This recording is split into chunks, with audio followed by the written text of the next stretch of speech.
Allemagne, chapeau 2. Donc on a Croatie, Maroc, Colombie, Uruguay, Suisse, Japon, Sénégal, Iran, Corée du Sud, Équateur, Autriche, Australie. Donc et les autres chapeaux 3 avec Norvège, Panama, Égypte, Algérie, Écosse, Paraguay, Tunisie, Côte d'Ivoire, Ouzbékistan, Qatar, Arabie Saoudite, Afrique du Sud, chapeau 4, Jordanie, Cap-Vert, Ghana, Curaçao, Haïti, Nouvelle-Zélande, donc et les barragistes. Voici donc les différents chapeaux. Et on a vu que la FIFA a confirmé ces chapeaux hier et que le Sénégal connaît maintenant ses potentiels adversaires pour la prochaine Coupe du Monde avec justement en étant dans le chapeau 2. En étant dans le chapeau 2, le Sénégal aura un pays du chapeau 1. Exact. J'espère qu'on aura la France, Mexique, États-Unis, l'Angleterre. Espagne. Il y a 3 revanches.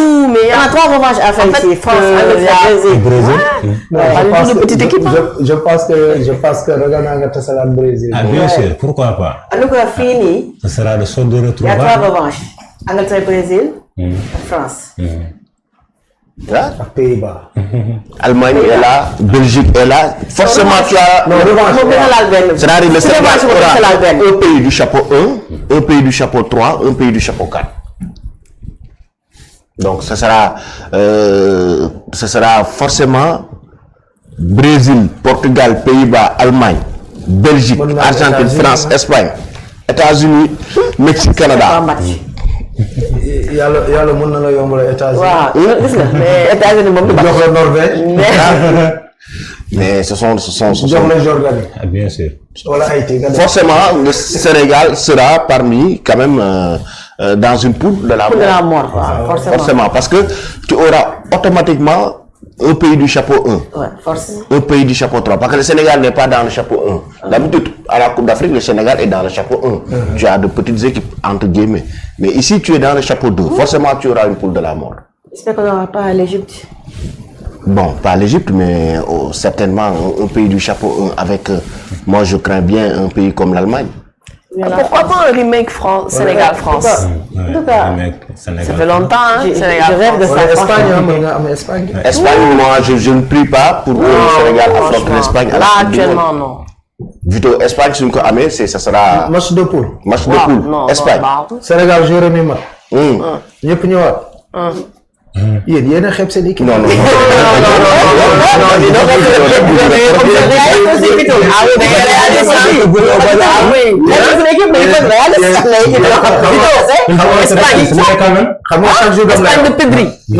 Espagne de Yamal. Mais Pedri, il a joué avec Pathé Ciss, n'est-ce pas? Il a joué avec Gueye, n'est-ce pas? Dañuy jouer sur le championnat dañuy Oui, oui, bien sûr, dañuy tase, mais quand même, l'équipe d'Espagne, actuellement, c'est pratiquement la meilleure équipe au monde. Kan moo nekk défense au Espagne? jàpp waa fàtte naa sax man. Espagne seen défense dañu gën a baax Kalidou Koulibaly. gënuñu ko baax. Mais équipe jeune la ñu yor tamit. Ils ont. Non, moi je ne parle même pas de la défense. Mais le milieu et l'attaque. Non, Vito. L'attaque. Depuis jouer au Coupe d'Afrique, l'attaque et la défense et le milieu de l'Espagne. Pedri, Lamine Yamal, Luna, comment il s'appelle le gars qui est Firmin Lopez. Ils sont nombreux. waaw parce que. Gavi. Parce que ce sont des Espagnols.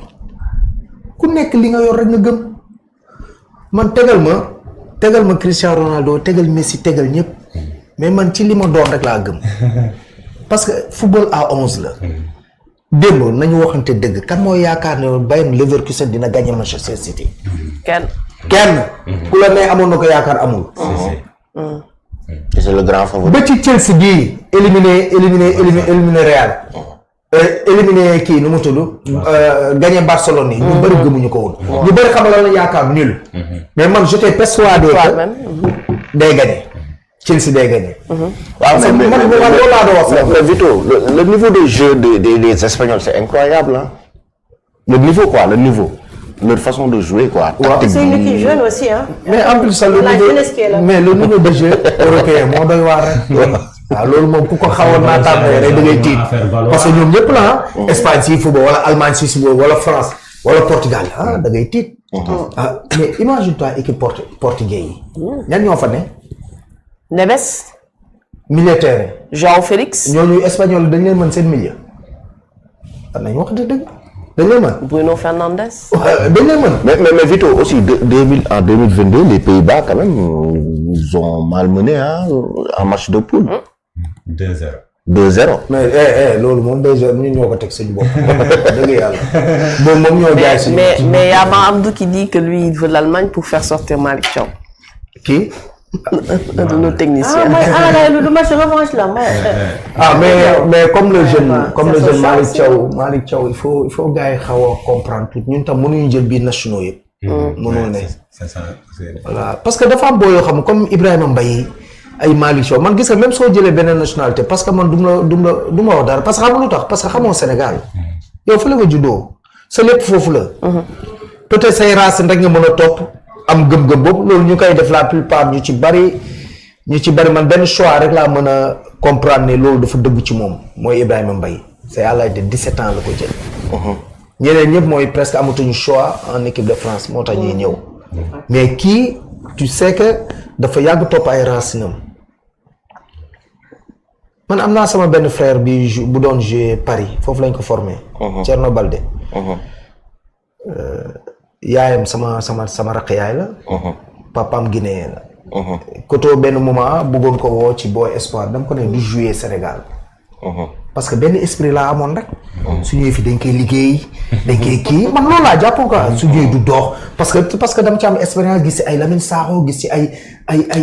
Sylvain Ndiaye. gis ci ay Mata Ndiaye ñu amul bàjjen Sénégal gis ci ñu bari ñoo xam dañ leen teel a suul. parce que man boobu laa jàpp mais par rapport à léegi bokkul man gëm naa ni affaire du affaire sëriñ gëm naa ni affaire liggéey la. am ñaanu waajur dem seen. Mais Mata Ndiaye, il était excellent. De même que Sylvain Ndiaye. Moo dàqoon football Sénégal.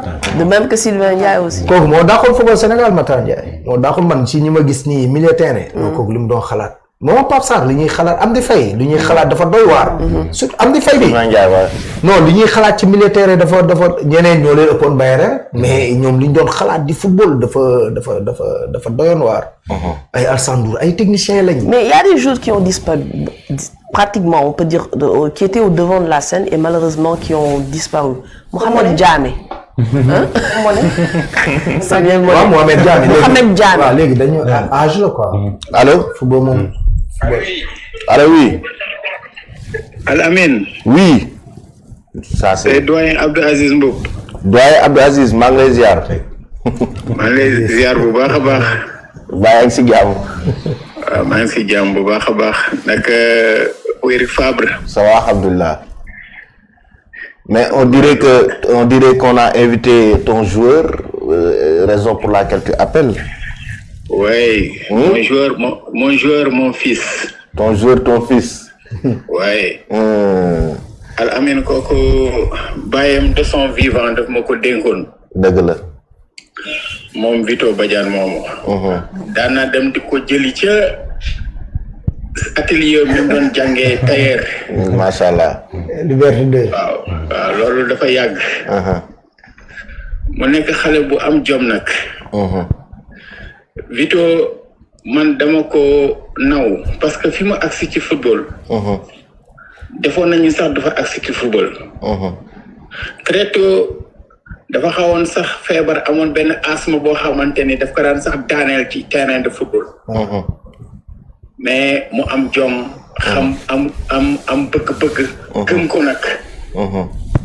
ba tey fii mu agsi c'est l'un des rares joueurs yoo xamante ni.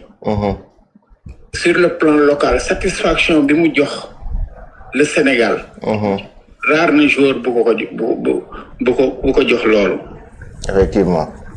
waaw Vito Badiane capitaine de l'équipe nationale locale. Oui.